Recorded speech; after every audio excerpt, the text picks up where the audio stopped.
दोस्तों नमस्कार। क्या आप जानते हैं कि भारत में लगभग 50 साल पहले एक ऐसे संत हुए जिन्हें उनके भक्त हनुमान जी का अवतार मानते हैं। और क्या आप जानते हैं कि दुनिया की सबसे बड़ी टेक कंपनियों में एप्पल और फेसबुक के संस्थापकों की जिंदगी में भी इसी संत का नाम जुड़ा है। कहा जाता है एक बाबा ने फेसबुक को बंद होने से बचाया, एक बाबा की ऊर्जा ने स्टीव जॉब की सोच बदल दी और एक बाबा ऐसे थे जो बिना बोले लोगों का मन पढ़ लेते थे। आज हम बात करेंगे नीम करौली बाबा की, एक साधारण से दिखने वाले बाबा की जिनके चमत्कारों ने विज्ञान को भी सोचने पर मजबूर कर दिया है। साल 2007 से साल 2008 का वक्त था। फेसबुक अपने सबसे बुरे दौर से गुजर रहा था। याहू और दूसरी बड़ी कंपनियां फेसबुक को खरीदना चाहती थी। मार्क जुकरबर्ग लगभग तय कर चुके थे कि कंपनी बेच दी जाए। तभी उनकी मुलाकात हुई स्टीव जॉब से। स्टीव जॉब ने उनसे न सिर्फ एक बात कही बल्कि आश्वासन भी दिया कि तुम्हें भारत जाना चाहिए। वहाँ एक ऐसा जगह है जहाँ मैं गया था। कुछ समय बाद मार्क जुकरबर्ग भारत आए। वह पहुंचे उत्तराखंड के नैनीताल के पास स्थित कैंची धाम में। उन्होंने वहाँ कुछ दिन बिताए। कोई प्रवचन नहीं, कोई उपदेश नहीं, बस शांति। और उस यात्रा के बाद उन्होंने फेसबुक को बेचने का फैसला हमेशा के लिए बदल दिया। आज फेसबुक दुनिया की सबसे बड़ी सोशल मीडिया कंपनियों में से एक है। अब सवाल उठता है कि आखिरकार ये बाबा थे कौन।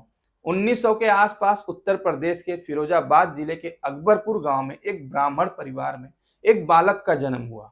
नाम रखा गया लक्ष्मण दास शर्मा। 11 साल की उम्र में विवाह हो गया, लेकिन मन संसार में नहीं लगता था। उनका मन तो बस हनुमान जी की भक्ति में ही डूबा रहता था। सन 1958 में उन्होंने घर गृहस्थी पूरी तरह से त्याग दी। अब तक आपने नीम करौली बाबा का जीवन जाना, लेकिन असली सवाल तो अब शुरू होता है कि आखिरकार ऐसा क्या था जिसकी वजह से लोग उन्हें साधारण संत नहीं मानते थे। क्यों कहा जाता था कि वो लोगों का मन पढ़ लेते हैं, एक ही समय पर दो जगह मौजूद रहते थे, और ऐसी घटनाएं घटती थी जिनका कोई तार्किक उत्तर आज तक नहीं मिला। अब हम उन्हीं घटनाओं की बात करेंगे। एक बार बाबा बिना टिकट ट्रेन में सफर कर रहे थे। टिकट न होने के कारण टीटी ने उन्हें जबरदस्ती ट्रेन से उतार दिया। जैसे ही बाबा उतरे, उसके बाद ट्रेन चालू ही नहीं हुई। ट्रेन एकदम से रुक गई।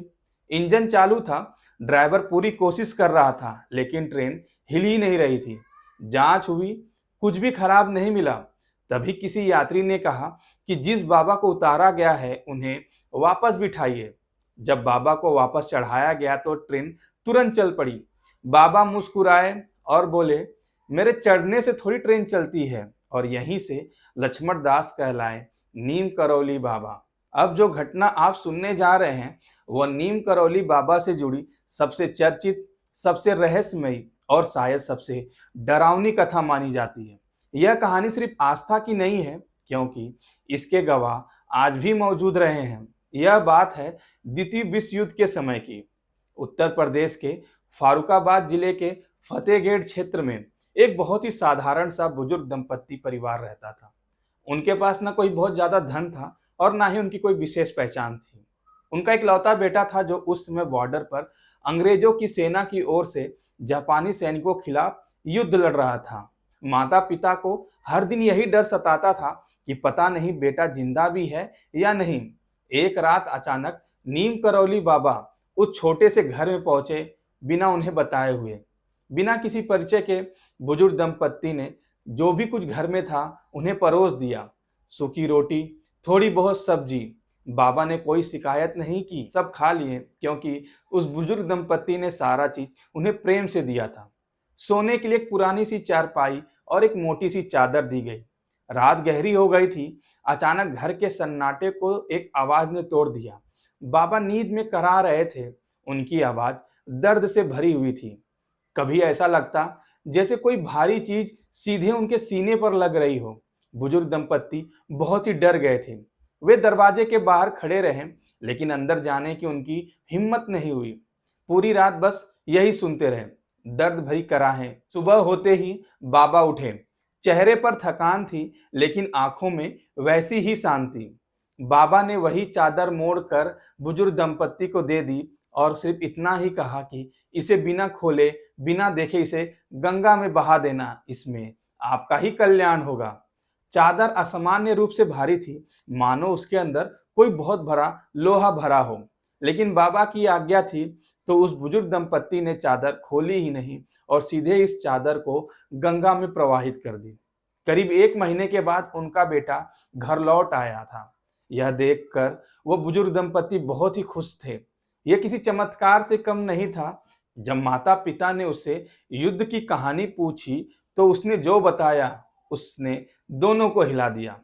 उसने कहा, एक रात अचानक जापानी सैनिकों ने भयानक हमला कर दिया। चारों तरफ गोलियां चल रही थी। मेरे आसपास सारे सिपाही गिरते जा रहे थे। मुझे पूरा यकीन था कि अब मैं नहीं बचूंगा, लेकिन फिर गोलियां मेरे पास से निकलती रहीं। तभी मुझे ऐसा लगा मेरे सामने एक व्यक्ति एक बड़ी सी चादर ओढ़कर खड़ा हो और जिसने मेरे ऊपर आने वाली सारी गोलियों को अपने ऊपर ले लिया हो। मुझे एक भी गोली नहीं लगी, ना ही कोई गोली मुझे छू पाई। सुबह होते होते ब्रिटिश सेना की रिफोर्समेंट आ गई और मैं बच गया। माता पिता एक दूसरे को देखने लगे। उन्हें याद आई वही रात, उस रात जब बाबा दर्द से कराह रहे थे, वही रात जब चादर असामान्य रूप से भारी थी और भक्तों का विश्वास था कि वह चादर कोई साधारण चादर नहीं थी। कहा जाता है, जो गोलियां उस सैनिक को लगनी थी, उन्हें नीम करौली बाबा अपने ऊपर ले रहे थे। यह कहानी आज भी लोगों को सोचने पर मजबूर कर देती है। क्या कोई दूसरे का दर्द अपने ऊपर ले सकता है? क्या कोई हजारों किलोमीटर दूर होते हुए भी किसी की रक्षा कर सकता है? इन सवालों का जवाब शायद कभी न मिले, लेकिन यही वजह है कि नीम करौली बाबा आज भी सिर्फ एक संत नहीं हैं, एक रहस्य बने हुए हैं। नीम करौली बाबा के पास जो भी जाता है, वह अक्सर कुछ पूछने की हिम्मत नहीं कर पाता था।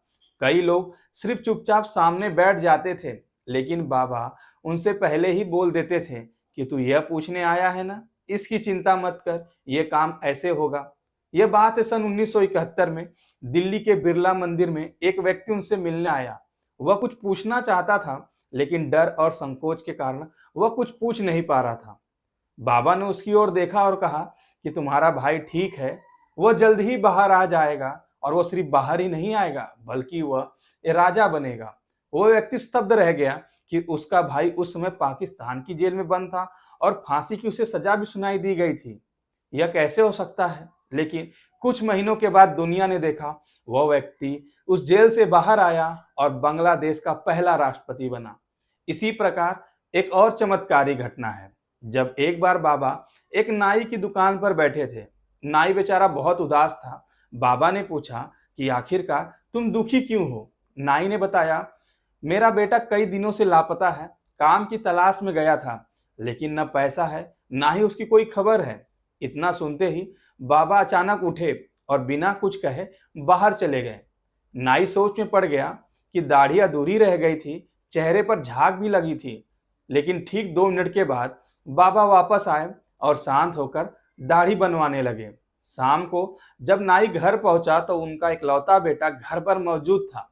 बेटे ने कहा, एक बाबा मिले थे जिनकी दाढ़ी पर साबुन लगा था, उन्होंने मुझे पैसे दिए और कहे घर जा, तेरे पिता तेरे को लेकर बहुत परेशान है। नाई समझ गया था यह बाबा का ही चमत्कार है। 2 मिनट में इतनी दूरी, यह कैसे संभव था? कैंची धाम कोई साधारण आश्रम नहीं माना जाता है। लोग कहते हैं यहाँ आते ही मन अपने आप शांत हो जाता है, बिना किसी प्रवचन के, बिना किसी उपदेश के। यह वही जगह है जहाँ स्टीव जॉब्स और मार्क जुकरबर्ग जैसे लोग चुपचाप बैठकर खुद को समझने की कोशिश करते हैं। उनके सामने ना ही कोई उपदेश होता है, ना ही कोई प्रवचन दिया जाता है। नीम करौली बाबा कभी खुद को भगवान नहीं कहते थे। वे कहते थे, मैं तो हनुमान का सेवक हूँ, लेकिन उनकी कहानियां आज भी सवाल छोड़ जाती है। क्या कोई मन को पढ़ सकता है? क्या कोई समय से तेज चल सकता है? क्या कोई दूसरों का दुख अपने ऊपर ले सकता है? इन सवालों के जवाब शायद कभी न मिले, लेकिन एक बात तो तय है, नीम करौली बाबा सिर्फ कहानी नहीं थे, वो एक अनुभव थे। उम्मीद करता हूँ आपको यह जानकारी पसंद आई होगी। ऐसी ही जानकारी के साथ फिर आपसे मुलाकात होगी। तब तक के लिए बहुत बहुत धन्यवाद।